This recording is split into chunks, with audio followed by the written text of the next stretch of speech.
क्या आपने कभी सोचा है कि जीवन में जब हर दरवाजा बंद नजर आता है, जब अपने भी साथ छोड़ने लगते हैं और परेशानियों का पहाड़ टूटने लगता है, तब वो कौन सी अलौकिक शक्ति है जो एक झटके में अमंगल को मंगल में बदल देती है?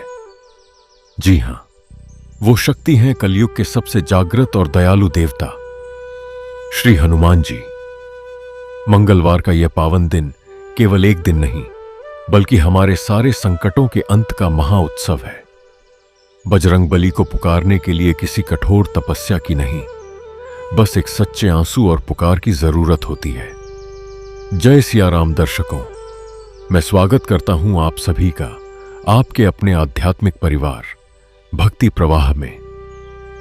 आज हम संकट मोचन हनुमान जी की एक ऐसी अद्भुत और रोंगटे खड़ीगे कर देने वाली कथा लेकर आए हैं, जिसे सुनकर आपका हर डर, हर चिंता हमेशा के लिए छूमंतर हो जाएगी। लेकिन दोस्तों, एक बात का विशेष ध्यान रखें।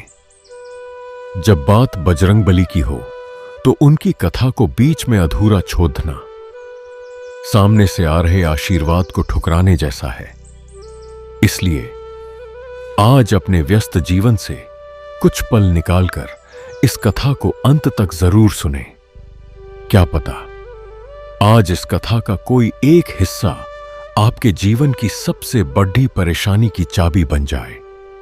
कथा के इस पावन भक्ति प्रवाह में डूबने से पहले, अगर आप भी महाबली हनुमान के सच्चे भक्त हैं, तो इस वीडियो को पूरे भक्ति भाव से लाइक करें। इसे अपने दोस्तों और परिवार के साथ शेयर करें, ताकि उनके जीवन का भी मंगल हो। और हां, सनातन धर्म की ऐसी ही दिव्य और सच्ची कथाओं से जुड़े रहने के लिए आपके अपने चैनल भक्ति प्रवाह को अभी सब्सक्राइब जरूर कर लें। तो चलिए, अपने आसपास के शोर को भूल जाइए। दोनों हाथ जोड़ धकर कमेंट बॉक्स में पूरी ऊर्जा के साथ लिखिए जय श्री राम या जय बजरंगबली। और आइए आरंभ करते हैं आज की यह महाकथा। प्राचीन काल की बात है। एक नगर में मारुति नाम का एक अत्यंत निर्धन परंतु कुशल धातु शिल्पी और संरचना निर्माता रहता था। मारुति के लिए धातु को आकार देना केवल आजीविका का साधन नहीं था, अपितु यह उसकी आत्मा की प्रार्थना थी। ईश्वर से जुड़ने का एक माध्यम था। वह जब भी अपनी भट्ठी में अग्नि प्रज्वलित करता, तो वह अग्नि केवल कोयले को नहीं जलाती थी, बल्कि उसके भीतर के अंधकार को भी भस्म कर देती थी।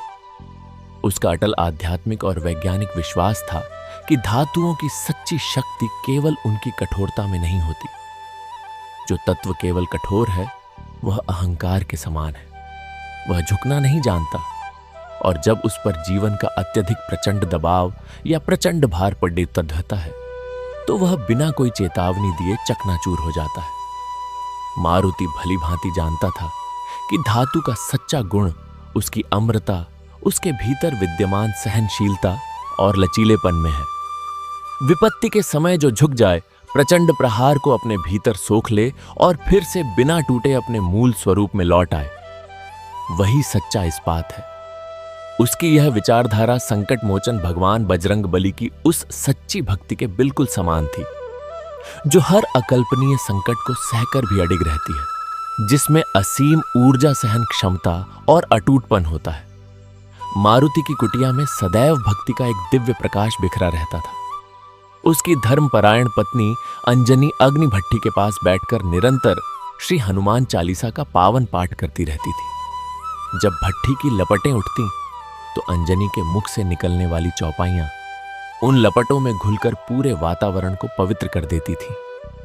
मारुति जब भी हथौदा उठाता, उसके रोम रोम से श्री राम जय जय राम की प्रचंड गूंज उठती थी। अंजनी उसे सदैव यही सिखाती थी कि जीवन का चाहे जितना भी भारी आघात हो, संकट मोचन पर अटूट विश्वास रखना, क्योंकि जो राम के दास हैं, उनके भीतर ब्रह्मांड का सारा लचीलापन और सहनशीलता समाहित होती है। उसी नगर में कठोर नाम का एक अत्यंत अहंकारी, अज्ञानी और धनवान ठेकेदार भी रहता था। उसका नाम ही उसके व्यक्तित्व का दर्पण था, वह अपने रूप, अपने धन और अपनी तथाकथित शक्ति के मिथ्या अभिमान में अंधा हो चुका था।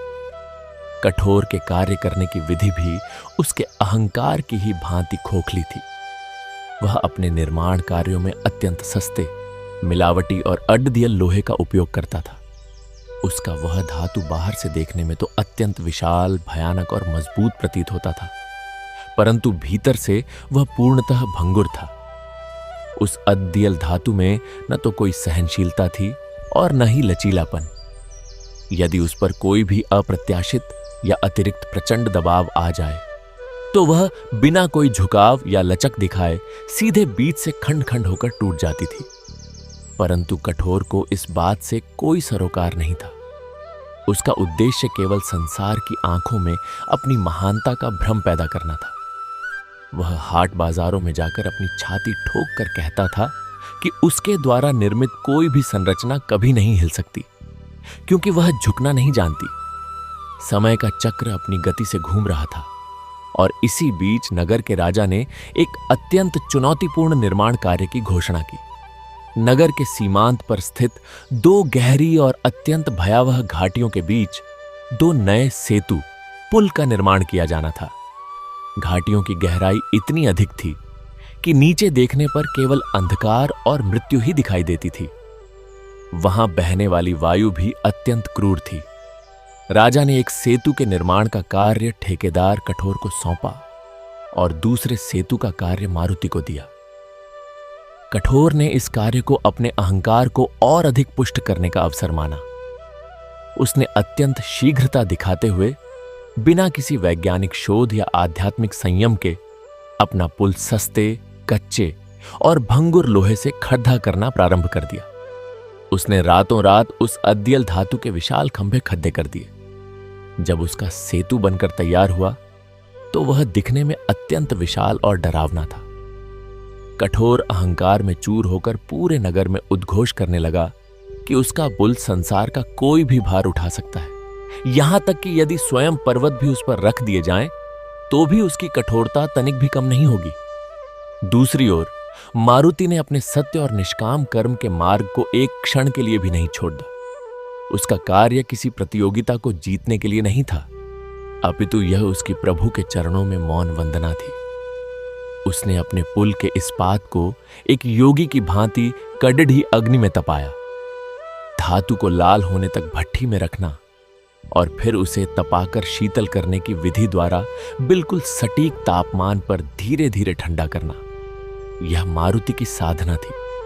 वह जानता था कि यह तपाकर शीतल करने की विधि ही धातु के भीतर के तनाव को समाप्त करती है और उसमें वह सहनशीलता और लचीलापन उत्पन्न करती है जो उसे भंगुर होने से बचाती है।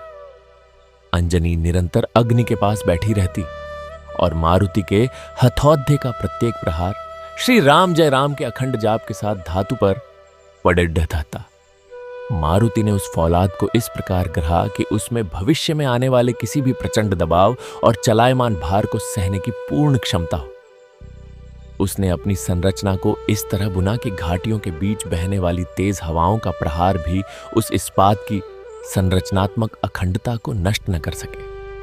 समय बीतता गया और वह परीक्षा की घड़ी ही आ ही गई। मंगलवार का पावन दिन था। वातावरण में एक अद्भुत सी शांति थी जो किसी आने वाले बड़े बवंडर की पूर्व सूचना दे रही थी। मारुति अपने सेतु के अंतिम भाग को पूरी तन्मयता से जोत रहा था। उसके हाथों की गति में एक दिव्य लय थी। अंजनी पास ही बैठकर जय बजरंगबली और संकट मोचन हनुमान की जय का निरंतर सुमिरन कर रही थी। अचानक आकाश का रंग बदलने लगा।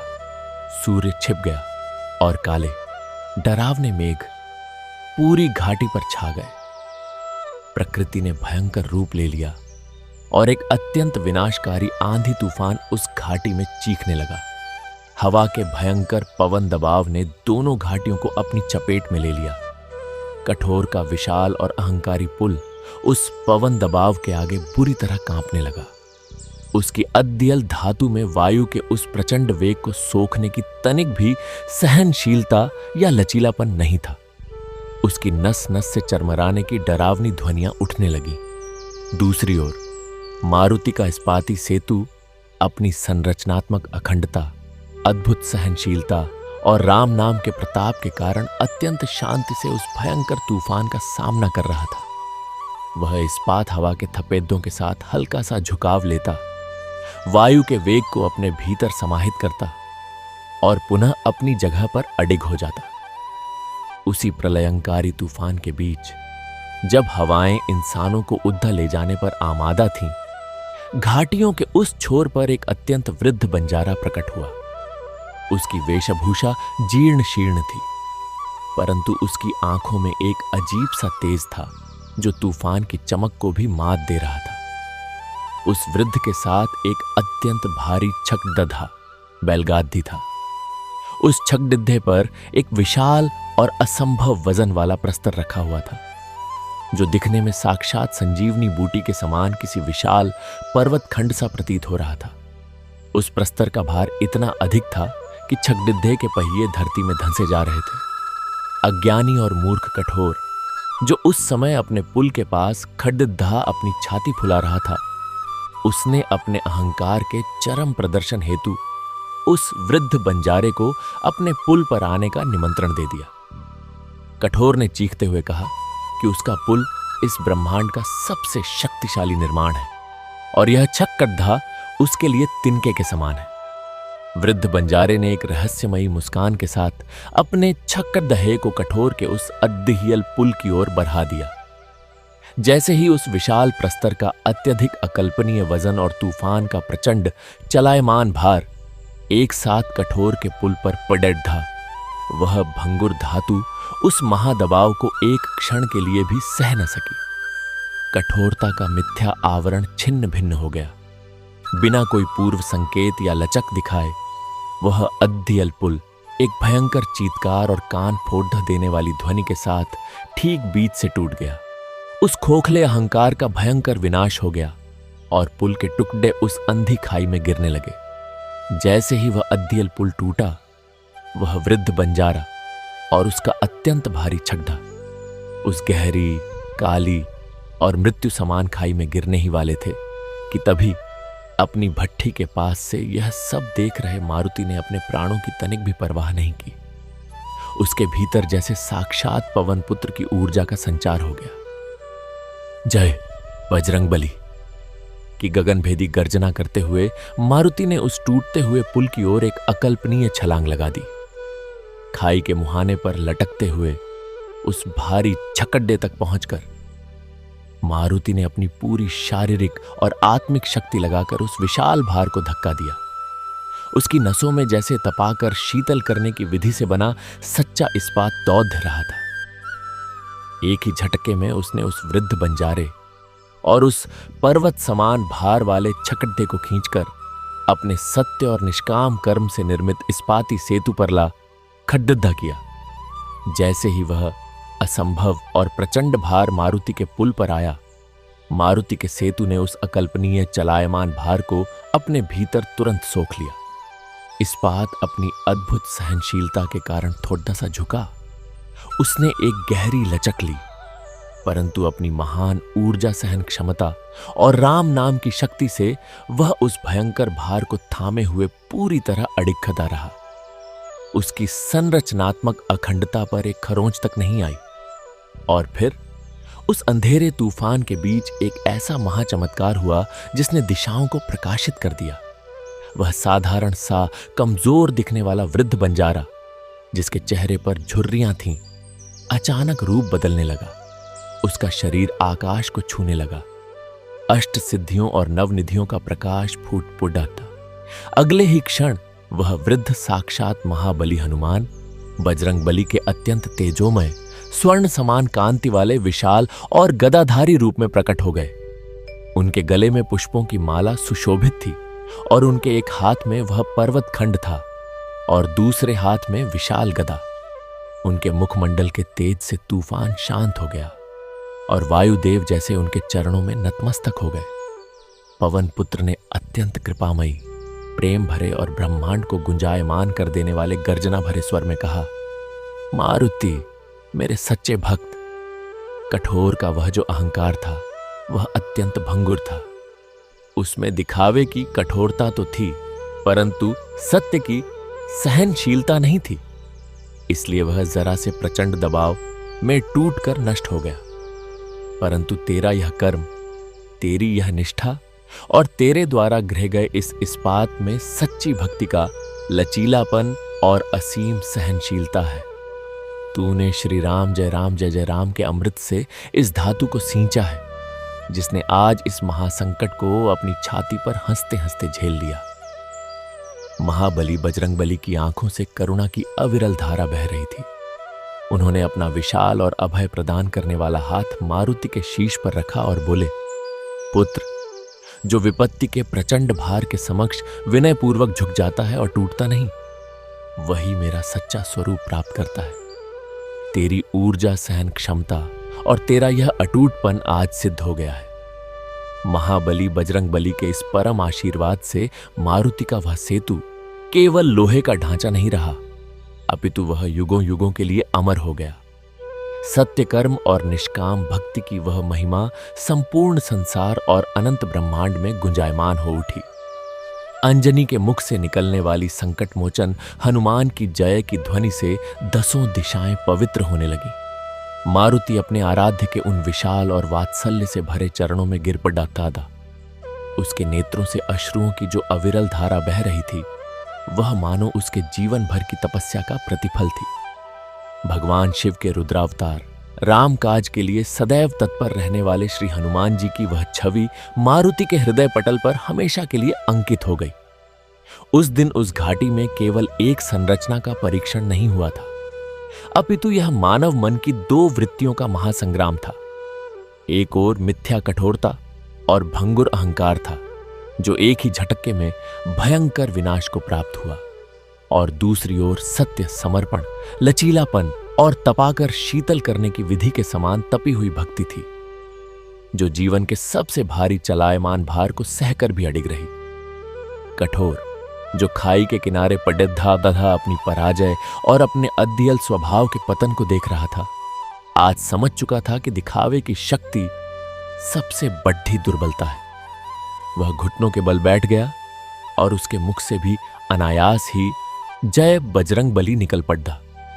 मारुति का वह सेतु अब केवल दो घाटियों को जोड़ने वाला मार्ग नहीं था, वह तो जीवात्मा को परमात्मा से जोड़ने वाला एक दिव्य इस्पाती मार्ग बन चुका था।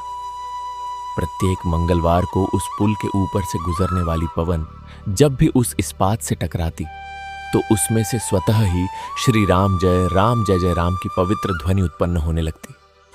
मारुति जानता था कि संसार में भौतिक वस्तुएं नष्ट हो सकती हैं, पवन दबाव किसी भी अहंकारी पर्वत को उखाड़ धस सकता है, परंतु जिस हृदय में प्रभु राम और उनके परम भक्त हनुमान का वास हो, उसकी संरचनात्मक अखंडता को काल भी नहीं मिटा सकता। उस दिन के पश्चात मारुति ने कभी भी अपने कर्म में तनिक भी अभिमान नहीं आने दिया। वह हर दिन उसी पुरानी भट्ठी के पास बैठता, अग्नि प्रज्वलित करता और धातु को तपाता रहता। उसकी हर श्वास में उस ऊर्जा सहन क्षमता का प्रवाह था, जो उसने भगवान हनुमान से प्राप्त की थी। वह अपने शिष्यों को सदैव यही ज्ञान देता था कि जब तुम लोहे को पीटते हो, तो याद रखो कि तुम केवल एक धातु को आकार नहीं दे रहे हो, तुम अपने भीतर के अध्यल स्वभाव को पीटकर उसे सहनशील बना रहे हो। जब तक भीतर लचक नहीं होगी, तब तक बाहर के प्रचंड दबाव को सहना असंभव है। अंजनी की भक्ति भी अब और अधिक प्रगाढ़ हो गई थी। वह अब केवल श्री हनुमान चालीसा ही नहीं गाती थी, बल्कि वह उस दिव्य क्षण का भी गुणगान करती थी जब एक निर्बल से दिखने वाले वृद्ध ने एक छकड़दे के माध्यम से संपूर्ण मानवता को सहनशीलता का सबसे बड़ा रहस्य समझाया था। वह महाचमत्कार कोई सामान्य घटना नहीं थी, बल्कि वह एक चेतावनी थी उन सभी के लिए जो अपनी बाहरी कठोरता को अपनी सबसे बड़ी संपत्ति मानते हैं। मारुति का जीवन एक महाकाव्य बन गया था, जिसके प्रत्येक पन्ने पर निष्काम कर्म और अटूटपन के अक्षर स्वर्णाक्षरों में लिखे थे। घाटी में जब भी कोई नया बवंडर उठता, तो नगरवासी अब भयभीत नहीं होते थे। वे मारुति के उस सेतु की ओर देखते, जो अपनी हल्की सी लचक के साथ हवाओं से बातें करता प्रतीत होता था। वह पुल जैसे कह रहा हो कि आओ, मुझ पर अपना सारा चलायमान भार डाल दो, क्योंकि मेरे भीतर तपाकर शीतल करने की विधि का वह रहस्य है जो मुझे कभी भंगुर नहीं होने देगा। मारुति की हथौड़ी की चोट में अब एक ऐसा नाद था जो सीधे आत्मा में उतर जाता था। वह नाद अहंकार के विनाश और सत्य की स्थापना का उद्घोष था। भगवान बजरंगबली की परम महिमा का प्रकाश उस छोटे से नगर से निकलकर पूरे आर्यावर्त में फैलने लगा था। जो भी व्यक्ति उस सेतु के दर्शन करता, उसके भीतर का सारा मिथ्या कठोर आवरण स्वतः ही टूटकर बिखर जाता और उसके स्थान पर विनम्रता और लचीलेपन का पुष्प खिल उठता। सत्य के इस मार्ग पर चलते हुए मारुति ने अपने जीवन के अनेक वसंत और पतज्जिद्द देखे। हर मौसम के साथ उसके इस्पात की चमक और अधिक बढ़ती गई, ठीक वैसे ही जैसे निरंतर राम नाम जपने से एक भक्त का हृदय निर्मल और दीप्तिमान हो जाता है। उसकी कला अब केवल एक निर्माण प्रक्रिया नहीं रह गई थी, वह तो ईश्वर की आराधना का सबसे विशुद्ध रूप बन चुकी थी।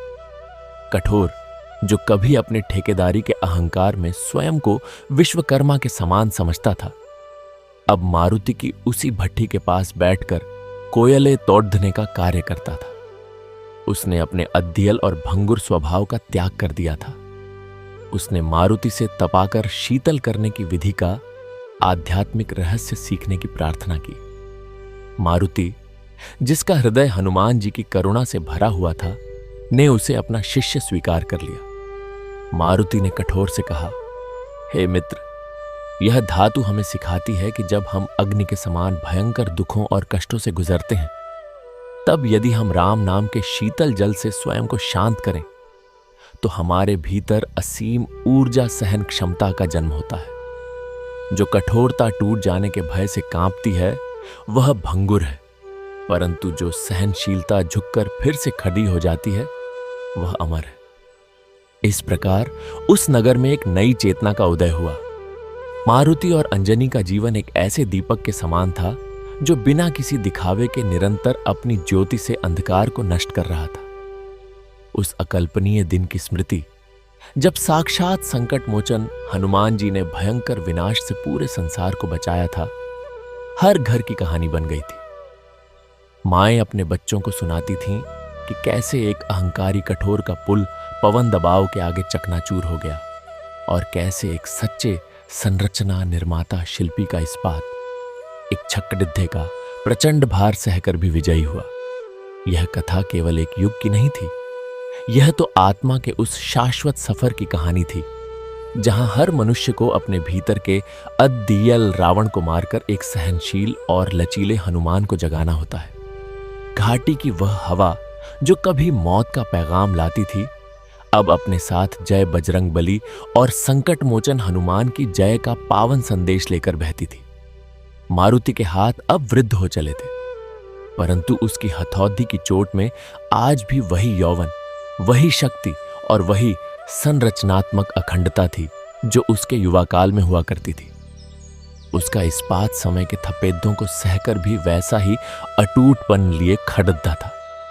यह केवल विज्ञान की विजय नहीं थी, यह उस विशुद्ध भक्ति की विजय थी जिसने कठोरता के भौतिक नियमों को ही बदल दिया था। मारुति की आंखें हर दिन उसी खाई की ओर निहारती, इस प्रतीक्षा में कि शायद फिर कोई वृद्ध बंजारा अपना भारी छकड्ढा लेकर आए और उसे एक बार फिर से अपने आराध्य की उस मनमोहक छवि के दर्शन हो जाए जो उसके रोम रोम में बस चुकी थी। उसकी आत्मा निरंतर उस चलायमान भार को उठाने के लिए तत्पर रहती थी, क्योंकि वह जानता था कि इस सृष्टि में जो भी भार है वह सब उसी प्रभु का है और हम तो केवल उनके द्वारा रचित एक साधारण सी संरचना है। इस अद्भुत सत्य को आत्मसात करते हुए मारुति निरंतर अपनी भट्ठी की अग्नि में अपने कर्म और अपनी भक्ति को तपाता जा रहा था और उसका वह जीवन प्रवाह बिना किसी रुकावट के अनंत की ओर अग्रसर होता जा रहा था, जहां केवल और केवल श्री राम जय जय राम का शाश्वत संगीत बज रहा था और हनुमान जी की वह गगनभेदी गर्जना हर युग, हर काल और हर ब्रह्मांड के कण कण में गुंजायमान होकर अनंत काल के लिए प्रवाहित हो रही थी, बिना रुके, बिना थमे, एक ऐसी अविरल धारा की भांति जो काल के मस्तक पर भी अपने सत्य का हस्ताक्षर छोड़ती हुई निरंतर आगे बरक रही थी, जहां न कोई आदि था और न ही कोई अंत। केवल भक्ति की वह चरम अवस्था थी जो आत्मा को सीधे परमात्मा की गोद में ले जाकर स्थापित कर देती है। और मारुति का वह इस्पाती हृदय हर पल एक ही स्वर अलापता हुआ ब्रह्मांड की अनंत गहराइयों में विलीन होता जा रहा था। और इसी विलीन अवस्था में मानो उसका भौतिक अस्तित्व ही उस पवित्र इस्पात में एकाकार हो गया हो। मारुति का प्रत्येक दिन एक नए आध्यात्मिक यज्ञ के समान व्यतीत हो रहा था। कठोर, जो कभी अपने मिथ्या अभिमान में चूर होकर संसार के हर व्यक्ति को तुच्छ समझता था, अब मारुति की उसी छोटी सी भट्ठी के पास बैठकर अपने ही मन के गहरे विकारों और अज्ञान को भस्म कर रहा था। एक दिन जब कठोर भट्ठी में एक नई धातु को तपा रहा था, तो उसने अनुभव किया कि अत्यधिक ताप के कारण धातु उबलने लगी थी। कठोर ने घबराहट और अपनी पुरानी शीघ्रता की आदत के वशीभूत होकर उसे तुरंत ठंडे जल में डाल दिया। अगले ही पल जैसे ही उसने उस धातु पर हथौड़े का प्रहार किया, वह कांच की भांति चकनाचूर होकर चारों ओर बिखर गई। कठोर की आंखों में पश्चाताप और पीड़ा के आंसू आ गए। उसने अत्यंत निराशा के साथ मारुति की ओर देखा। मारुति ने उसके पास आकर अत्यंत करुणा और गहराई से भरे स्वर में कहा, पुत्र, तुमने इसे एकदम से शीतल करके इसके भीतर एक भंगुर अवस्था को जन्म दे दिया है। विज्ञान और अध्यात्म दोनों का यही सत्य है कि जब हम जीवन के प्रचंड ताप और दुखों से गुजरते हैं, तो यदि हम तुरंत किसी आसान मार्ग, किसी भौतिक सुख या झूठे वैराग्य की ओर भागते हैं, तो हमारा मन उस बिना तपी धातु की तरह ही अध्यल और कमजोर हो जाता है। यही कारण है कि तपाकर शीतल करने की विधि एक महान तपस्या और अत्यंत धैर्य मांगती है। इसे धीरे धीरे अपनी गति से प्राकृतिक रूप से शांत होने दो, ताकि इसके भीतर के सूक्ष्म कण आपस में युद्ध कर एक ऐसी संरचनात्मक अखंडता का निर्माण कर सकें जो इसे भविष्य के किसी भी प्रचंड दबाव या विपत्ति से बचा सके। अंजनी, जो पास ही बैठकर श्री राम जय जय राम का अखंड जाप कर रही थी, उसने कठोर की ओर देखकर अत्यंत वात्सल्य के साथ कहा, भैया, यह धातु केवल लोहा नहीं है, यह हमारा वह अहंकार है जो झुकना नहीं जानता। जब तक यह अहंकार भट्ठी में पूरी तरह से पिघलकर अपना अध्यल स्वरूप नहीं त्यागता, तब तक इसमें वह पावन झुकाव लचक नहीं आ सकती जो श्री राम के सच्चे दासों और योगियों में होती है।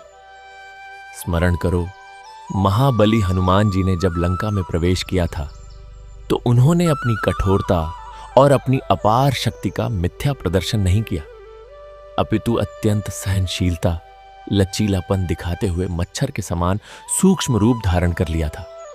और जब आवश्यकता पड़े ददाड़ी, तो वे पर्वत से भी विशाल हो गए। परिस्थिति के अनुसार स्वयं को ढाल लेना और घोर संकट में भी अपने सत्य से न डिगना, यही उनकी सच्ची ऊर्जा सहन क्षमता अटूटपन थी। कठोर ने यह सुनकर अपनी दोनों आंखें बंद कर लीं और उसके मुख से अत्यंत श्रद्धा और असीम प्रेम के साथ जय बजरंगबली और संकट मोचन हनुमान की जय का पावन नाद फूट पड़ता। समय का पहिया निर्बाध रूप से घूम रहा था और मारुति के उस दिव्य सेतु की ख्याति अब सुदूर राज्यों और अनेक साम्राज्यों तक फैल चुकी थी। बड़े बड़े नगरों और गुरुकुलों से अनेक विद्वान, गणितज्ञ और महाज्ञानी, संरचना निर्माता, शिल्पी उस भयंकर घाटी की ओर खींचे चले आते थे। वे अपने साथ पोथियां, जटिल मापक यंत्र और अनेक प्रकार के उपकरण लाते थे, ताकि वे उस सेतु के विज्ञान को अपनी भौतिक बुद्धि से समझ सकें। वे घंटों वहां खड़े होकर देखते रहते थे कि कैसे जब कोई अत्यंत भारी छकड़लास्ट बैलगाड़ी उस पुल से होकर गुजरती है, तो उस चलायमान भार के कारण वह इस्पात फौलाद एक अत्यंत मधुर और संगीतमय ध्वनि उत्पन्न करते हुए नीचे की ओर एक सूक्ष्म और सुरक्षित झुकाव लचक लेता है। और फिर जैसे ही वह भारी छकड़ा बैलगाड़ी आगे बढ़ाकर पार हो जाती है, वह फौलाद बिना किसी दरार के वापस अपनी मूल अवस्था में पूर्ण रूप से लौट आता है। वे उस अंधी और गहरी घाटी में बहने वाले उस क्रूर पवन दबाव को भी मापते, जो बढ़ते बढ़ते और पुराने वृक्षों को उनकी जद्दों से उखाड़ फेंकता था, परंतु उस साधारण से दिखने वाले सेतु की संरचनात्मक अखंडता को तनिक भी हिला नहीं पाता था। वे विद्वान हैरान थे कि बिना किसी अत्यधिक बाहरी कठोरता या विशालकाय खंभों के इस साधारण से पुल ने उस दिन उस महातूफान के भयंकर विनाश को कैसे मात दे दी है। एक दिन एक अत्यंत ज्ञानी और अपने ज्ञान पर अभिमान करने वाले शिल्पी ने मारुति से पूछा, हे श्रेष्ठ और वंदनीय शिल्पी, हमने विश्व की अनेक प्रकार की धातुओं का परीक्षण किया है। हमने बड़े पहाड़ों को काटकर मार्ग बनाए हैं, परंतु आपके इस इस्पात में जो रहस्य और जो जीवन है वह हमारी समझ और हमारी पोथियों से बिल्कुल परे है। हम इसके चलायमान भार सहने की असीम क्षमता और अकल्पनीय पवन दबाव को झेलने के गणित की गणना करते करते थक गए हैं। हमारे सभी यंत्र विफल हो गए हैं। क्या आप हमें वह गुप्त विद्या या वह रहस्यमयी रसायन बताएंगे जिससे आपने इस धातु को ग्रहा है? मारुति अत्यंत सरलता से मुस्कुराया और उसकी आंखों में फिर से उसी मायावी वृद्ध बंजारे और उस विशाल पर्वत समान भार वाले छगड़े की छवि जीवंत हो उठी। उसने आसमान की ओर अपने दोनों हाथ जोड़कर और नेत्रों में अश्रु भरकर कहा, हे विद्वत जनों, आप जिस परम रहस्य को इन निर्जीव मापक यंत्रों से तौलने का प्रयास कर रहे हैं वह किसी भौतिक विज्ञान की देन नहीं है। वह तो विशुद्ध प्रेम, निष्काम कर्म और पूर्ण समर्पण का आध्यात्मिक विज्ञान है। जब मैंने इस फौलाद को अपनी अग्नि में तपाया था तो मेरी उस भट्ठी में जलने वाला ईंधन केवल कोयला या लकदद्दी नहीं था, बल्कि वह मेरी आत्मा का वह अटल विश्वास था कि मेरे आराध्य, मेरे संकट मोचन मुझे कभी गिरने नहीं देंगे। जब एक मानव जीवन के हर प्रचंड भार और हर आघात को ईश्वरीय प्रसाद समझकर बिना किसी शिकायत के स्वीकार कर लेता है तो उसके भीतर तपाकर शीतल करने की विधि का एक अलौकिक और आध्यात्मिक अवतरण होता है। वह मनुष्य बाहर से अद्यल और भंगुर होना छोड़ देता है। उसके भीतर का सारा क्रोध और अहंकार पिघल जाता है और उसके स्वभाव में भगवान बजरंगबली की वह महान सहनशीलता, लचीलापन आ जाती है जो संपूर्ण ब्रह्मांड का भार एक उंगली पर उठा सकती है। जिस कठोरता में राम का नाम नहीं, जिस शक्ति में करुणा नहीं, वह चाहे कितनी भी विशाल क्यों न दिखे, अंततः अपने ही भार से टूटकर भयंकर विनाश का ही कारण बनती है। ठीक वैसे ही जैसे उस दिन वह दूसरा पुल टूटा था। मेरे इस पुल में कोई गुप्त मंत्र या रसायन नहीं है। इसके कण कण में तो बस श्री राम जय जय राम का अखंड और शाश्वत स्पंदन है, जो इसकी ऊर्जा, सहन क्षमता, अटूटपन का एकमात्र और सबसे बड़ा स्रोत है। वे सभी बड्डदे विद्वान शिल्पी उस अलौकिक और मनोवैज्ञानिक ज्ञान को सुनकर पूरी तरह से स्तब्ध रह गए।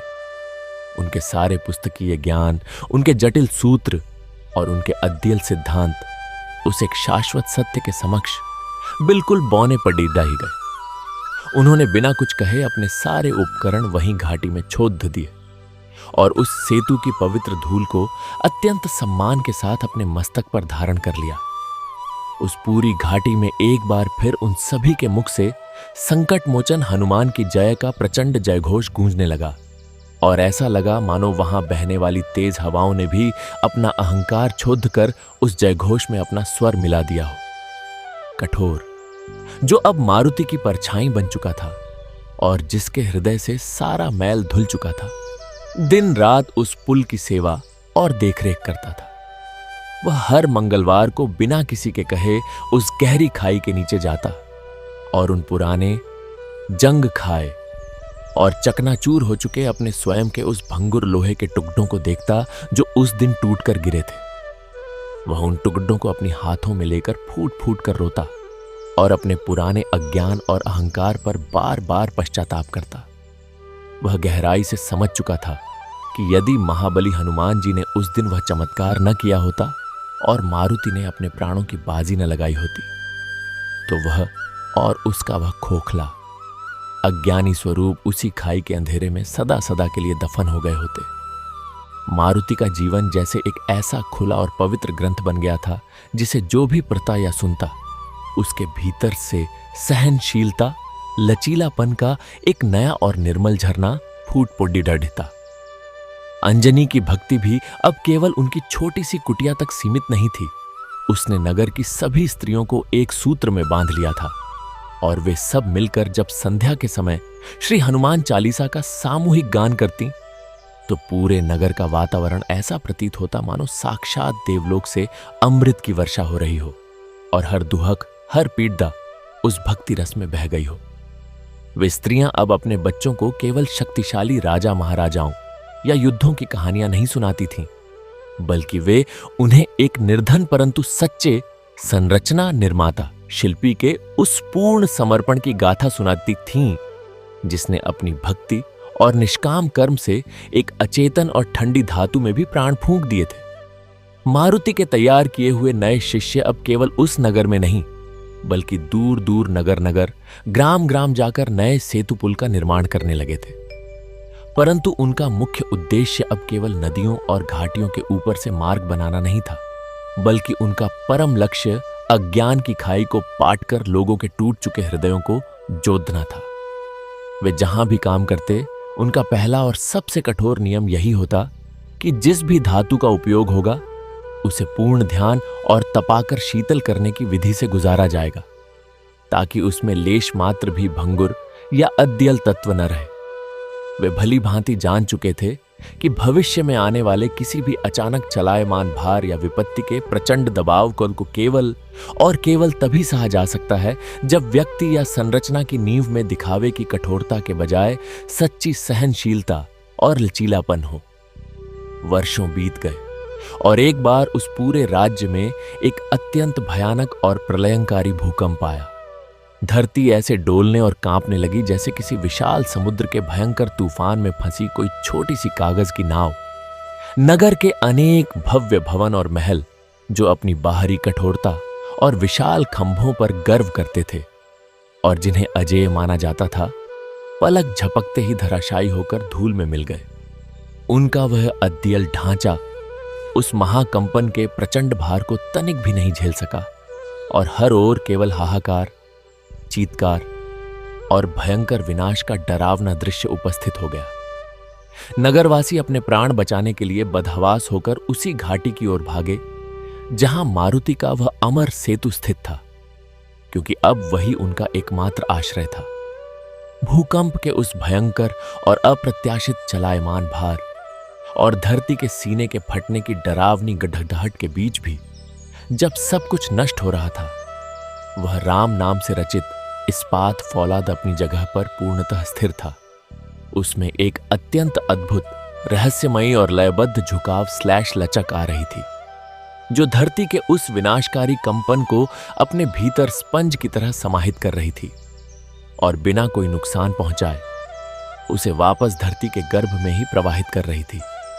उस पुल की वह अकल्पनीय संरचनात्मक अखंडता और उसकी महान ऊर्जा सहन क्षमता अटूटपन ने उस प्रलय के क्षण में भागकर आए हजारों नगरवासियों को अपनी सुरक्षित और वात्सल्यमयी गोद में समेट लिया।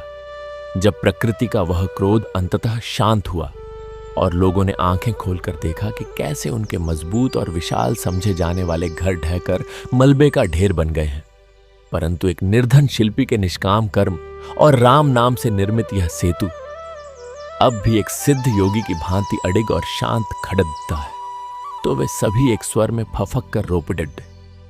उनके भीतर का सारा भंगुर अहंकार, उनका पद, धन और शक्ति का अभिमान उस भूकंप के मलबे के साथ ही हमेशा के लिए नष्ट हो चुका था। उन्होंने मारुति को एक साधारण मनुष्य समझना बहुत पहले ही छोड़ दे दिया था, परंतु आज वे यह पूर्ण रूप से जान गए थे कि वह साक्षात भक्ति, करुणा और वैराग्य की एक जीती जागती मूर्ति है जिस पर भगवान बजरंगबली की अखंड कृपा है। मारुति जो उस भयंकर प्रलय के समय भी अपनी कुटिया में पूर्ण शांति के साथ आंखें मूंदे श्री राम जय जय राम का निरंतर जाप कर रहा था, धीरे धीरे बाहर आया। उसने घबराए हुए, रोते हुए नगरवासियों को देखा और अत्यंत शांत, गंभीर और अथाह करुणा से भरे स्वर में बोला, हे मेरे प्रियजनों, हे राम के अंशों, भयभीत न हो। यह धरती का कंपन कोई विनाश नहीं है। यह तो केवल प्रकृति की एक साधारण सी चेतावनी है। यह हमें यह स्मरण कराने आती है कि जो भी वस्तु अत्यंत अद्यल होती है और अपने झूठे स्वरूप के प्रति अत्यधिक मोहग्रस्त होती है, प्रकृति के विधान में उसे एक दिन टूटकर नष्ट होना ही पुण्यदायिता है। यदि तुम सत्य में यह चाहते हो कि तुम्हारे जीवन का भवन कभी न गिरे और महाकाल की आंधी भी उसे न हिला सके, तो अपने हृदय को उस फौलाद जैसा मत बनाओ जिसमें कोई करुणा, प्रेम या संवेदना न हो, बल्कि उसे ऐसा बनाओ जो दूसरों के दुखों, पीड़ाओं और आंसुओं को देखकर झुकाव लचक ले सके। हमारे परम आराध्य भगवान श्री राम ने भी अपने जीवन काल में वनवास से लेकर सीता हरण तक अनेक असहनीय कष्टों का प्रचंड दबाव सहा। उन्होंने जीवन के सबसे बड़े आघातों को झेला, परंतु उन्होंने कभी अपनी मर्यादा, अपनी करुणा और अपनी सहनशीलता / लचीलापन का त्याग नहीं किया। यही कारण है कि उनका नाम आज भी, युगों युगों के बाद भी, हम सबके भीतर असीम ऊर्जा और जीवन का संचार करता है। मारुति के ये अमृत रूपी शब्द उन डरे हुए लोगों के तापतप्त हृदयों में शीतल जल के समान उतर गए। उन्होंने अपने आंसुओं को पोंछते हुए जय बजरंगबली के गगनभेदी उद्घोष के साथ अपने नए और अहंकार मुक्त जीवन का प्रारंभ करने का संकल्प लिया। कठोर, जो उस भूकंप के बाद मलबे में दबे और घायलों की निष्काम भाव से सेवा कर रहा था, उसके मुख पर एक अलौकिक और साधु समान तेज आ गया था। उसने दौड़ कर मारुति के चरणों में अपना सिर रख दिया और अश्रुपूर्ण नेत्रों से कहा, गुरुदेव, आज मैंने जीवन के उस परम सत्य को पूर्ण रूप से जान लिया है कि मेरी उस दिन की वह भयानक पराजय ही वास्तव में मेरे जीवन की सबसे बड़ी विजय और महाबली का सबसे बड़ा आशीर्वाद थी। यदि मेरा वह खोखला, अज्ञानी और भंगुर पुल उस दिन न टूटता, तो मेरे भीतर का यह अहंकारी दानव कभी नहीं मरता और मैं आज भी उसी अज्ञान के अंधकार में भटक रहा होता। आपकी उस निडर छलांग और उस साधारण से दिखने वाले छकड़े के अकल्पनीय भार ने मुझे पूरे ब्रह्मांड का सबसे बड़ा रहस्य और सहनशीलता का सच्चा अर्थ सिखा दिया है। मारुति ने झुककर उसे अपने गले से लगा लिया। यह केवल एक गुरु और शिष्य का मिलन नहीं था, बल्कि यह जीव के भीतर से अहंकार के पूर्ण विनाश और सत्य के दिव्य अवतरण का एक ऐसा क्षण था जिसे देवता भी आकाश से देख रहे थे। अंजनी भी वहां आ गई और उसने अपने हाथों से सबको भगवान का प्रसाद बांटते हुए अत्यंत मधुर स्वर में कहा, हे नगरवासियों, जो घोर संकट और निराशा के क्षणों में भी अपना धैर्य न छोड़ दे और अपनी आस्था पर अडिग रहे, वही बजरंगबली का सच्चा भक्त है। इस संसार में विपत्तियां तो आती ही रहेंगी, कभी भयानक पवन दबाव के रूप में जो सब कुछ उद्दा ले जाना चाहेगा, तो कभी धरती को फाद्य देने वाले भूकंप के रूप में। परंतु जो आत्मा तपाकर शीतल करने की विधि रूपी भक्ति और वैराग्य से गुजरी हो, उसका वह शाश्वत अटूटपन कोई भी सांसारिक शक्ति, कोई भी भौतिक दबाव नहीं मिटा सकता। धीरे धीरे समय के साथ उस पावन सेतु के आसपास एक पूरा का पूरा तीर्थ स्थान और एक आध्यात्मिक नगरी विकसित हो गई। लोग वहां केवल उस अद्भुत पुल की कारीगरी को देखने नहीं आते थे, बल्कि वे वहां बैठकर अपने कठोर मन को पिघलाने, अपने भीतर की कठोरता को समाप्त करने आते थे। वह भयंकर घाटी जो कभी लोगों के लिए भय, मृत्यु और अंधकार का प्रतीक मानी जाती थी, अब ज्ञान, शांति और विशुद्ध भक्ति का सबसे बड़ा केंद्र बन गई थी। मारुति का नाम अब केवल एक व्यक्ति विशेष का नाम नहीं रह गया था, बल्कि वह संपूर्ण आर्यावर्त में एक जीवन दर्शन बन चुका था। एक ऐसा दर्शन जो यह स्पष्ट रूप से सिखाता था कि किसी भी प्राणी की सबसे बड़ी शक्ति प्रतिघात करने या प्रहार करने में नहीं है, बल्कि जीवन के हर क्रूर प्रहार को सहकर भी अपने प्रेम, अपनी क्षमा और अपनी करुणा के मूल स्वरूप को बनाए रखने में है। और इस महान दर्शन के ठीक केंद्र में विराजमान थे साक्षात संकट मोचन हनुमान, जिनकी अदृश्य परंतु अत्यंत शक्तिशाली और अभय प्रदान करने वाली उपस्थिति उस पूरे तीर्थ के वातावरण में, वहां के जल में, वहां की वायु में रची बसी थी। वहां हर वृक्ष के पत्ते के हिलने में, घाटी से गुजरने वाली हवा के हर ठंडे झोंके में और उस पुल के इस्पात से निकलने वाली हर सूक्ष्म ध्वनि में केवल एक ही नाम, एक ही मंत्र गूंजता रहता था। मारुति का शरीर अब समय के प्रवाह में बहुत वृद्ध और जर्जर हो चुका था, परंतु उसकी चेतना और उसकी आत्मा की ज्योति उतनी ही प्रखर और जागृत थी जितनी युवावस्था में थी। वह यह भली भांति जानता था कि एक दिन उसका यह 5 भौतिक शरीर भी इसी प्रकृति के 5 तत्वों में राख बनकर विलीन हो जाएगा, परंतु जोस्ते उसने उस फौलाद में अपनी भक्ति के हथौदे से गढ़ा है, वह पूरी तरह से अजर अमर है। वह सत्य युगों युगों तक, अनंत काल तक आने वाली नई पीढ़ियों का और भटके हुए जीवों का मार्गदर्शन करता रहेगा। उन्हें यह चीख चीख कर सिखाता रहेगा कि झूठा दिखावा और अहंकार अंततः केवल भयंकर विनाश और पतन लाता है, जबकि पूर्ण समर्पण और निष्काम कर्म आत्मा की उस संरचनात्मक अखंडता को जन्म देता है जिसे मृत्यु भी नहीं तोड़ सकती। वह अब दिन रात अपनी उसी कुटिया में बैठकर केवल अपने आराध्य के ध्यान में पूर्ण रूप से लीन रहता। उसकी आंखें बंद रहती और उसके भीतर एक अलग ही ब्रह्मांड प्रकाशित रहता था, और उसकी सांसों का हर एक तार, धद धक्कन की हर एक लय ब्रह्मांड के उस अनंत और अनाहत संगीत के साथ जुद्धती चली जा रही थी, जहां कोई द्वैत नहीं था, जीवन मृत्यु का कोई क्लेश नहीं था, किसी भी प्रकार का कोई भौतिक बंधन नहीं था। केवल और केवल परम आनंद का वह असीम सागर था, और श्री राम जय जय राम की वह अविरल, अखंड और ब्रह्मांडीय गूंज थी, जो समय, अंतरिक्ष और सृष्टि की सभी भौतिक सीमाओं और बंधनों को पूरी तरह से लांघकर एक ऐसे अनंत शून्य की ओर निरंतर प्रवाहित हो रही थी, जहां सत्य, चित्त और आनंद के अतिरिक्त और कुछ भी शेष नहीं रहता, जहां आत्मा अपने मूल स्वरूप को पहचानकर सीधे उस परम चेतना में मिल जाने के लिए आतुर हो उठती है।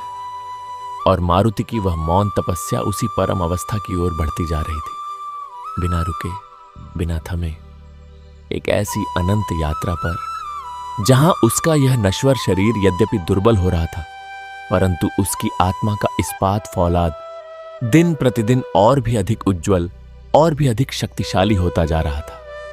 एक बार सुदूर पश्चिम के एक अत्यंत शक्तिशाली और अहंकारी चक्रवर्ती सम्राट ने उस घाटी के सेतु पुल की अमर गाथा सुनी। उस सम्राट के पास असंख्य हाथी, घोड़े और लोहे से मरे हुए अत्यंत भारी छकड़ैन बैलगादियां थीं। उसके दरबारी संरचना निर्माताओं, शिल्पियों ने उससे कहा था कि बिना अत्यंत कठोरता और भारी खंभों के कोई भी पुल इतना बड़ा चलायमान भार नहीं सह सकता। सम्राट अपने अज्ञान और दर्प में चूर होकर उस सेतु पुल की संरचनात्मक अखंडता को नष्ट करने और मारुति के यश को धूल में मिलाने के उद्देश्य से अपनी विशाल सेना लेकर उस घाटी की ओर निकल पड़ा। जब वह सम्राट अपनी चतुरंगिणी सेना के साथ उस घाटी के किनारे पहुंचा तो वहां बहने वाला पवन दबाव अत्यंत भयंकर था। सम्राट ने देखा कि वह साधारण सा दिखने वाला पुल हवा के झोंकों के साथ एक हल्की सी झुकाव लचक ले रहा है। सम्राट ठहाका लगाकर हंसा और बोला कि यह कैसा भंगुर और अद्यल ढांचा है जो हवा से ही कांप रहा है। यह मेरी सेना का प्रचंड भार कैसे सहेगा? उसने तुरंत अपने सेनापति को आदेश दिया कि सेना के सबसे भारी और विशाल छकड़ों बैलगादियों को, जिन पर कई टन भारी पत्थर और अस्त्र शस्त्र लदे थे, एक साथ उस पुल पर दौड़ दिया जाए। कठोर, जो अब एक सिद्ध संत बन चुका था, हाथ जोड़कर उस सम्राट के समक्ष खड़दधा हो गया और अत्यंत विनम्रता से बोला, हे राजन, इस इस्पात फौलाद को भौतिक कठोरता से नहीं अपितु तपाकर शीतल करने की विधि और श्री राम जय जय राम के अमृत से घिरा गया है। इसमें भौतिक अध्ययलपन नहीं बल्कि आध्यात्मिक सहनशीलता, लचीलापन है। आप अपने इस प्रचंड दबाव भार से इसे तोड़ने का प्रयास न करें, अन्यथा आपका यह भंगुर अहंकार ही भयंकर विनाश को प्राप्त होगा। परंतु अहंकारी सम्राट कहां सुनने वाला था। उसने कठोर को मार्ग से हटने का आदेश दिया और अपने 10 सबसे भारी छकड़ों बैलगादियों को एक साथ उस सेतु पुल पर धकेल दिया। जैसे ही उन विशाल छकड़ों का वह अकल्पनीय चलायमान भार पुल पर पड़ा, पुल ने अपने स्वभाव के अनुरूप एक गहरी झुकाव लचक ली। सेना को लगा कि अब यह पुल टूटने ही वाला है और हाहाकार मचने वाला है, परंतु अगले ही क्षण उस इस्पात फौलाद के कण कण से जय बजरंग बली और संकट मोचन हनुमान की जय का एक ऐसा प्रलयंकारी और दिव्य नाद उत्पन्न हुआ कि पूरी सेना के कान सुन्न हो गए। उस पुल की ऊर्जा सहन क्षमता अटूटपन ने उस सारे प्रचंड भार को मानो पी लिया। जैसे ही पुल ने अपनी वह लचक वापस छोड़ दी, एक अत्यंत प्रचंड ऊर्जा उस धातु से निकली और वे 10 भारी छकड़े बैलगादियां खिलौनों की भांति हवा में उछलकर वापस सम्राट के कदमों में आ गिरे। सम्राट के रोंगटे खड्डदाधे हो गए। उसने अपने जीवन में ऐसी अकल्पनीय संरचनात्मक अखंडता और शक्ति कभी नहीं देखी थी जो बिना प्रहार किए केवल अपनी सहनशीलता से ही इतना बड़ा प्रतिघात कर दे। सम्राट का वह लोहे जैसा अद्यल और भंगुर अहंकार एक ही पल में चकनाचूर हो गया। वह कांपता हुआ अपने रथ से नीचे उतरा और दौड़ धकर उस सेतु पुल की धूल को अपने मस्तक से लगा लिया। उसे अब यह बोध हो गया था कि सच्ची शक्ति दूसरों को तोड़ने वाली कठोरता में नहीं, बल्कि स्वयं के भीतर के लचीलेपन और तपाकर शीतल करने की विधि से उत्पन्न होने वाले वैराग्य में है। वह सम्राट नंगे पैर चलता हुआ मारुति की उस कुटिया तक गया। मारुति उस समय भी अग्निभट्ठी के समक्ष बैठा था और अंजनी श्री हनुमान चालीसा का पाठ कर रही थी। सम्राट ने अपने मुकुट को उतारकर मारुति के चरणों में रख दिया और अश्रुपूर्ण नेत्रों से क्षमा मांगने लगा। मारुति ने अपने नेत्र खोले। उन नेत्रों में न कोई विजय का उल्लास था और न ही कोई क्रोध, केवल एक गहरा, शांत और अथाह सागर था। मारुति ने अत्यंत मृदु स्वर में कहा, हे राजन, इस भयंकर विनाश से बचने का एकमात्र उपाय यही है कि मनुष्य अपने मन को उस कठोर लोहे की भांति न बनाए जो जरा से चलायमान भार से टूट जाता है। अपने मन को उस इस्पात की भांति बनाओ जो विपत्ति के पवन दबाव में झुकाव लचक ले सके। हमारे संकट मोचन भगवान बजरंग बली भी अपने भक्तों के प्रेम के आगे झुक जाते हैं। यही उनका सबसे बड़ा अटूटपन है। जब तक तुम्हारे भीतर सहनशीलता नहीं होगी, तब तक तुम इस संसार के आघातों को नहीं सह पाओगे। सम्राट ने उस दिन से अपना राजपाट त्याग दिया और उसी घाटी में रहकर उस सेतु की सेवा करने लगा।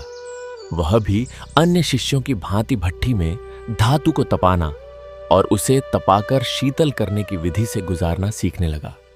यह एक अत्यंत गूढ़ मनोवैज्ञानिक और आध्यात्मिक प्रक्रिया थी, जिसमें धातु के साथ साथ मनुष्य के भीतर के अज्ञान और काम क्रोध जैसे भंगुर तत्व भी जलकर भस्म हो रहे थे। धीरे धीरे वह पूरी घाटी एक तपोवन में परिवर्तित हो गई, जहां दूर दूर से लोग केवल उस इस्पात फौलाद के दर्शन करने नहीं, बल्कि अपने जीवन के अद्यल स्वभाव को त्याग कर सहनशीलता, लचीलापन धारण करने आते थे। और मारुति का वह निष्काम कर्म अब एक ब्रह्मांडीय सत्य बन चुका था। उसकी वह अग्निभट्ठी कभी ठंडी नहीं हुई, क्योंकि उसमें जलने वाली अग्नि भौतिक नहीं थी। वह तो राम भक्ति की वह शाश्वत ज्वाला थी जो प्रलय के बाद भी प्रज्वलित रहती है। मारुति और कठोर दोनों ही अब भौतिक देह का त्याग कर उस सेतु पुल की चेतना में एकाकार हो चुके थे। जब भी मंगलवार का पावन दिन आता, तो रात के गहन अंधकार में भी उस पुल से एक अद्भुत स्वर्णमयी और तेजवान ज्योति प्रकट होती और संपूर्ण घाटी संकट मोचन हनुमान की जय के जयकारों से इस प्रकार गूंज उठती मानो साक्षात पवन पुत्र आज भी उस छकड़े बैलगादी का वह अकल्पनीय प्रचंड भार अपने कंधों पर उठाए हुए खड़े हों और मुस्कुराते हुए अपने भक्तों को अभय दान दे रहे हों। वह एक ऐसा अनंत और अविनाशी प्रवाह था जिसमें न कोई आदि था और न ही कोई अंत, केवल एक निरंतर, शाश्वत और अडिग सहनशीलता थी जो युगों युगों की सीमाओं को पार करती हुई एक ऐसे दिव्य मार्ग का निर्माण कर रही थी जिस पर चलने वाला हर पथिक अपने भीतर के सारे अद्यल विकारों को हमेशा के लिए त्याग कर, तपाकर शीतल करने की विधि से गुजरकर उस विशुद्ध लचीलेपन को प्राप्त कर लेता था जो उसे सीधे परमात्मा के परम धाम तक पहुंचाने का कार्य करता था। और उस परम धाम के द्वार पर भी केवल उसी एक महाबली का नाम अंकित था जिनकी अनंत कृपा से यह सब कुछ संभव हो पाया था।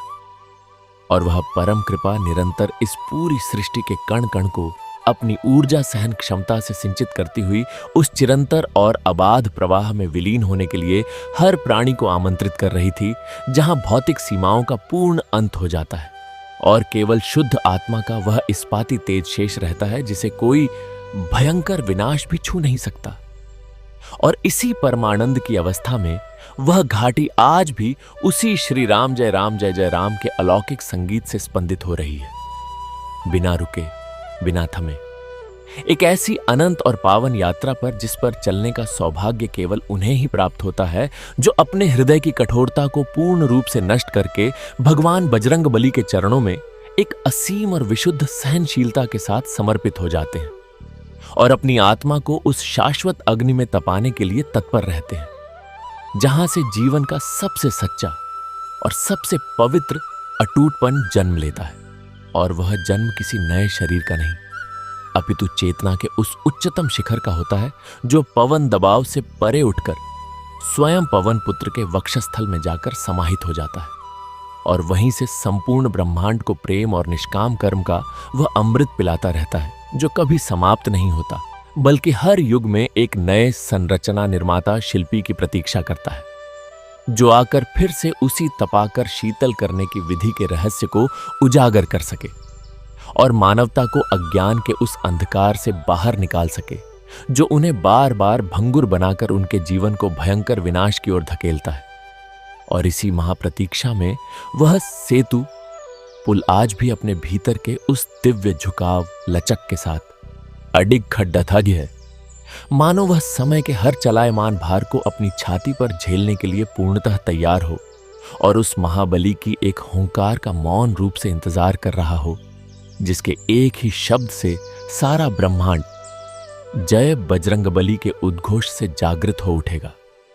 और तब तक यह कथा इसी प्रकार एक अविरल धारा की भांति बिना किसी विराम के, बिना किसी अंत के, अनंत काल के पृष्ठों पर अपनी आध्यात्मिक ऊर्जा और संरचनात्मक अखंडता को उकेरती हुई निरंतर और निर्बाध गति से आगे ही आगे बढ़ती जा रही है, ठीक उस पवित्र नदी की तरह जो समुद्र में मिलने के बाद भी अपनी पहचान खोए बिना उसी महासागर का अभिन्न अंग बन जाती है और उस असीम नीलिमा में अपने हर एक स्पंदन को उस परम सत्य के साथ एकाकार करती हुई बस बहती ही रहती है, बहती ही रहती है, एक ऐसी चिर परिचित परंतु हमेशा नई लगने वाली लयबद्धता के साथ जिसके रोम रोम में केवल श्री राम जय राम का ही वास है।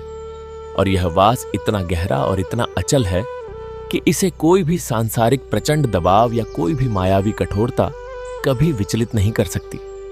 और इसी अविचल अवस्था में मारुति की वह आत्मा आज भी उस इस्पात फौलाद के कण कण में बैठकर अपनी उसी प्राचीन अग्नि भट्ठी को प्रज्वलित किए हुए है जिसकी लपटें अब बाहर की ओर नहीं बल्कि सीधे उन हृदयों के भीतर उठ रही हैं जो भी इस अमर कथा को श्रवण करते हैं या अपने भीतर धारण करते हैं। और वह लपटें उनके सारे अद्यल भ्रमों को जलाकर राख कर रही हैं और उनके स्थान पर एक ऐसी सहनशीलता, लचीलापन स्थापित कर रही हैं जो किसी भी भयंकर विनाश के सामने मुस्कुराते हुए खड़ी रह सकती है। और यह सब कुछ उस परम राम भक्त की असीम और अकारण करुणा का ही साक्षात प्रमाण है जो युगों युगों तक इसी प्रकार अजेय और अटूट बना रहेगा जब तक कि सृष्टि के अंतिम कण में भी उस ऊर्जा सहन क्षमता का पूर्ण संचार न हो जाए और हर जीव उस परम सत्य को प्राप्त कर ले जो मारुति ने अपने जीवन के उस सबसे बड़ा दधे और सबसे भारी छकड़ा दधे बैलगादी को अपने उस सेतु पुल पर खींचते समय प्राप्त किया था। और वह परम सत्य ही इस पूरे ब्रह्मांड का एकमात्र आधार है जो बिना किसी विश्राम के, बिना किसी समाप्ति के अपनी गति में निरंतर प्रवाहित हो रहा है। और उस निरंतर प्रवाह में वह घाटी अब केवल एक भौतिक स्थान नहीं बल्कि एक जागृत तीर्थ बन चुकी थी जहां समय ने भी अपनी गति को उस इस्पात फौलाद की शाश्वत धधकन के साथ मिला लिया था। सदियां बीत गईं, ऋतुओं का चक्र निरंतर घूमता रहा। कभी प्रचंड ग्रीष्म ने उस सेतु पुल को अपनी भयंकर आग से तपाने का प्रयास किया, तो कभी जमा देने वाली शीत ने उसकी ऊर्जा सहन क्षमता अटूटपन को चुनौती दी। परंतु मारुति के उस इस्पात फौलाद में तो वह सिद्ध तपाकर शीतल करने की विधि इतनी गहराई से रची बसी थी कि उसने हर मौसम के प्रचंड दबाव सहित अब भार को एक तपस्वी की भांति असीम सहनशीलता लचीलापन के साथ आत्मसात कर लिया। एक कालखंड ऐसा भी आया जब उस शांत राज्य पर सुदूर दिशाओं से आए हुए अज्ञानी और क्रूर आक्रमणकारियों की गिद्ध दृष्टि पड़ी रह दी। उन आक्रमणकारियों का सेनापति अत्यंत निर्दयी था और उसका हृदय किसी भी कठोर पाषाण से अधिक अध्ययल और भंगुर था। उसे जब उस चमत्कारिक सेतु पुल की ख्याति और मारुति के सत्य कर्म का ज्ञान हुआ, तो उसके भीतर के अहंकार ने सर्प की भांति फुफकार मारी। उसने अपनी पूरी दानवी सेना और महाकाय हाथियों द्वारा खींचे जाने वाले अत्यंत विशाल लोहे से मरहे हुए और कांटों से जद्दे छकड़े बैलगादियों को उस पवित्र घाटी की ओर मोड़ दिया। उसका एकमात्र उद्देश्य उस संरचनात्मक अखंडता को तोड़ कर वहां के निवासियों के आध्यात्मिक मनोबल का भयंकर विनाश करना और अपनी मिथ्या कठोरता की विजय पताका फहराना था। जब वह सेना घाटी के निकट पहुंची, तो प्रकृति ने जैसे फिर से भगवान बजरंग बली का आह्वान कर दिया। वायुदेव ने अपना रौद्र रूप धारण किया और एक ऐसा पवन दबाव उत्पन्न हुआ जो बढ़ते पर्वतों की जद्दों को भी कंपा दे। उस अहंकारी सेनापति ने क्रोध में आकर अपनी तलवार निकाली और अपने सबसे भारी अस्त्रों और सैनिकों से लदे हुए छकड़े बैलगादी को उस सेतु पुल पर धकेलने की आज्ञा दी। जैसे ही वह अकल्पनीय और दानवी चलायमान भार उस पुल पर आया, वह इस्पात फौलाद अपनी पुरानी और जादुई झुकाव लचक के साथ थोड़ा नीचे हुआ। अज्ञानी सेनापति ठहाका लगाकर हंसा। वह समझा कि अब यह ढांचा टूट जाएगा और उसके अद्यल स्वभाव की जीत होगी। परंतु उसे यह तनिक भी ज्ञान नहीं था कि जो राम नाम के प्रताप से झुकता है वह कभी टूटता नहीं, बल्कि वह तो प्रहार करने के लिए अपनी ऊर्जा सहन क्षमता अटूटपन को संचित कर रहा होता है। जैसे ही उस भारी छकड़े बैलगादी का भार ठीक बीच पुल पर पहुंचा, उस तपाकर शीतल करने की विधि से गुजरी हुई सिद्ध धातु ने श्री राम जय जय राम के एक अत्यंत तीव्र और अलौकिक नाद के साथ अपनी पूरी संचित ऊर्जा को मुक्त कर दिया। वह सेतु पुल इस प्रचंड वेग के साथ वापस अपनी जगह पर आया, मानो साक्षात महाबली पवन पुत्र ने अपनी गदा का एक अत्यंत तीव्र प्रहार किया हो। वह विशाल छकडिद्दा बैलगादी और वह क्रूर सेनापति सूखे तिनकों की भांति हवा में उछलकर उसी गहरी अंधेरी खाई में समा गए जहां कभी अज्ञानी कठोर का भंगुर अहंकार हमेशा के लिए दफन हुआ था।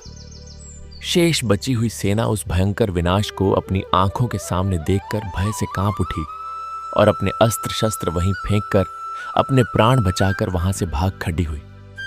उस दिन एक बार फिर संपूर्ण घाटी जय बजरंगबली और संकट मोचन हनुमान की जय के प्रचंड उद्घोष से दसों दिशाओं में गूंज उठी। यह पुनः सिद्ध हो चुका था कि चाहे काल कोई भी हो, युग कोई भी हो, जो सच्चा संरचना निर्माता शिल्पी अपने कर्म में सत्य और निष्काम भक्ति को एक रूप में मिला देता है, उसकी कृति महाकाल के मस्तक पर भी अमिट हो जाती है।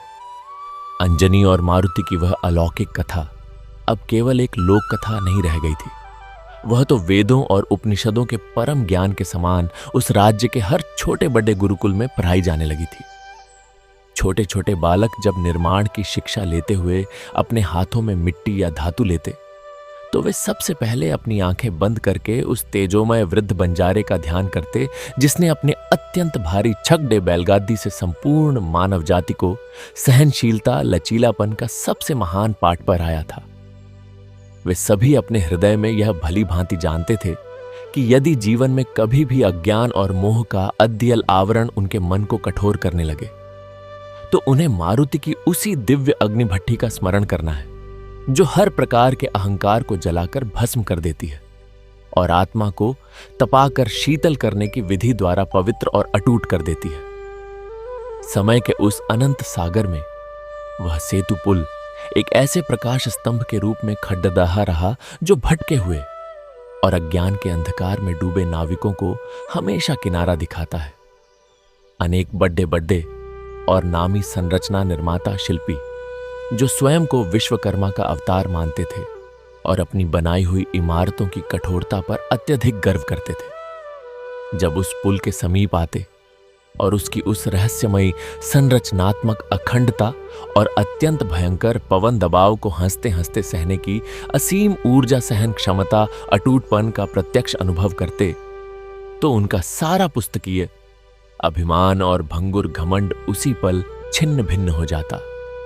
वे अपनी सभी पोथियां, अपने सारे जटिल मापक यंत्र और अपने सारे सिद्धांत वहीं उस इस्पात फौलाद के चरणों की पवित्र धूल में रखकर संन्यास धारण कर लेते थे, क्योंकि वे यह गूढ़ रहस्य जान जाते थे कि जो झुकाव लचक उस निर्जीव सी दिखने वाली धातु में है, वह किसी भौतिक या सांसारिक विद्या से नहीं, बल्कि केवल और केवल भगवान राम के चरणों में पूर्ण आत्मसमर्पण और हनुमान जी की परम कृपा से ही आ सकती है। और वह समर्पण कोई ऐसी साधारण वस्तु नहीं थी जिसे बाजारों में स्वर्ण मुद्राओं से खरीदा जा सके या किसी पोथी से रटा जा सके। वह तो जीवन की वास्तविक भट्ठी में झलकर हर अप्रत्याशित प्रचंड दबाव भार को एक तपस्वी की भांति बिना किसी शिकायत के सहकर ही प्राप्त की जा सकती थी। महाबली हनुमान जी की वह अभय प्रदान करने वाली कृपा अब उस घाटी के हर एक पत्थर, हर एक पत्ते और वहां बहने वाली तेज वायु के हर एक झोंके में पूरी तरह रच बस गई थी। वहां आने वाला हर प्राणी, चाहे वह कितने भी पापों के बोझ से क्यों न दबा हो, जब उस पुल पर अपने पैर रखता तो उसे ऐसा प्रतीत होता मानो किसी अत्यंत करुणामयी और शक्तिशाली पिता ने उसे अपनी विशाल गोद में उठा लिया हो और उसके जीवन के सारे चलायमान भार को हमेशा के लिए अपने कंधों पर ले लिया हो।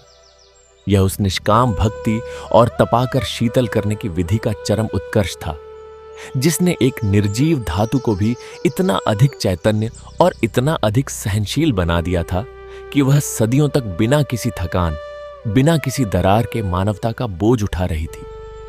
और इसी परम चैतन्य अवस्था में वह घाटी, वह सेतु पुल और मारुति की वह अमर कथा निरंतर आगे बढ़ रही थी, एक ऐसी दिशा में जहां कोई भौतिक सीमा नहीं है, जहां केवल और केवल विशुद्ध प्रेम का श्री राम जय राम का अखंड कीर्तन है, जो हर पल हर क्षण संपूर्ण सृष्टि को अपनी उस महान सहनशीलता से बांधे हुए है, जिसे न तो कोई प्रलयंकारी अग्नि जला सकती है, न कोई अस्त्र काट सकता है और न ही कोई भयंकर विनाश उसे उसके शाश्वत मार्ग से कभी विचलित कर सकता है, बल्कि वह तो हर सांसारिक बाधा को चीरती हुई उस परम ज्योति में विलीन होने के लिए आतुर है, जो स्वयं परम पिता परमात्मा का ही दूसरा नाम है। और इसी अलौकिक विलीनता की ओर बढ़ते हुए उस धातु का हर एक कण आज भी एक जीवित योगी की भांति श्वास ले रहा है, जिसकी धद धड़कन में मारुति की वह निष्काम हथौड़ी की चोट सुनाई देती है, जो हर प्रहार के साथ भीतर के अद्दियल दानव को मार रही है और सहनशीलता, लचीलापन के दिव्य देवता को जागृत कर रही है, ताकि जब भी भविष्य में कोई नया प्रचंड भार या कोई नया अंधकार इस सृष्टि पर छाने का प्रयास करे, तो वह इस्पात फौलाद अपनी उसी संरचनात्मक अखंडता के साथ खड्डहद्धा रहे और पूरे ब्रह्मांड में फिर से वही जय बजरंगबली और संकट मोचन हनुमान की जय का स्वर गूंज उठे, जो एक पल में सारे दुखों का शमन कर देता है और आत्मा को एक ऐसी अनंत शांति की ओर ले जाता है जहां केवल प्रकाश ही प्रकाश है, जहां कोई कठोरता नहीं, कोई अहंकार नहीं, केवल एक अविरल, निर्मल और शाश्वत प्रेम का प्रवाह है, जो सृष्टि के आदिकाल से चला आ रहा है और अनंत काल तक इसी प्रकार प्रवाहित होता रहेगा। और उसी शाश्वत और निरंतर प्रवाह के बीच समय के पटल पर वह पावन दिन भी आ गया, जब मारुति का लौकिक कार्य और इस धरा पर उसकी जीवन लीला का उद्देश्य पूर्ण हुआ। मारुति, जो अब एक सिद्ध संत और परम तपस्वी बन चुका था, एक अंतिम बार अपनी उसी पुरानी कुटिया की अग्नि भट्ठी के पास आकर बैठा।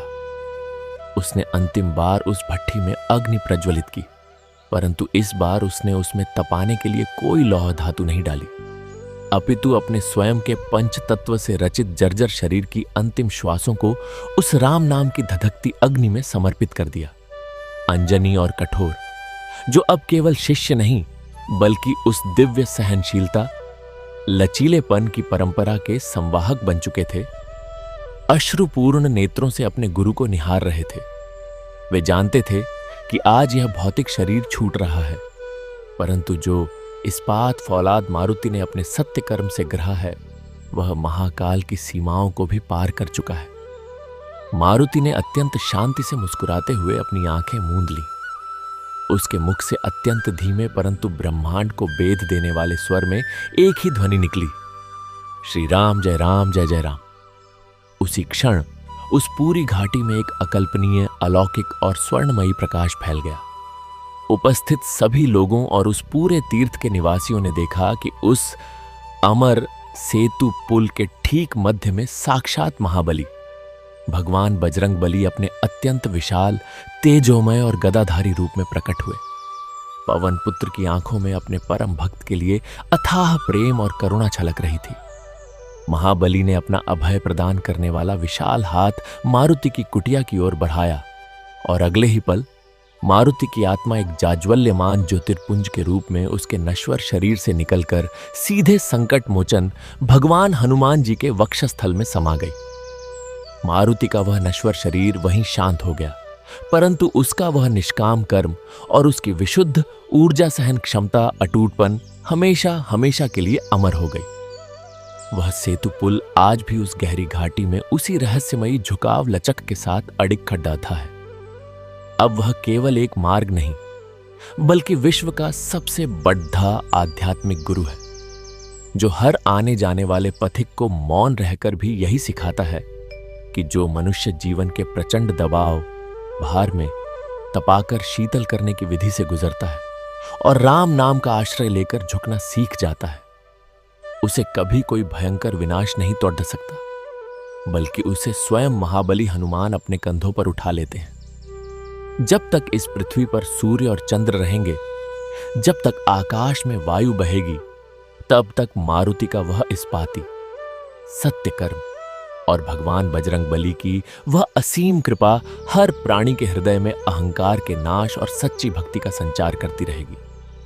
और इस प्रकार मिथ्या कठोरता के पतन और निष्काम कर्म के परम लचीलेपन की यह अमर और अलौकिक गाथा वायु के हर झोंके के साथ जय बजरंग बली और संकट मोचन हनुमान की जय के प्रचंड और शाश्वत जय घोष में विलीन होकर हमेशा के लिए पूर्ण और शांत हो गई।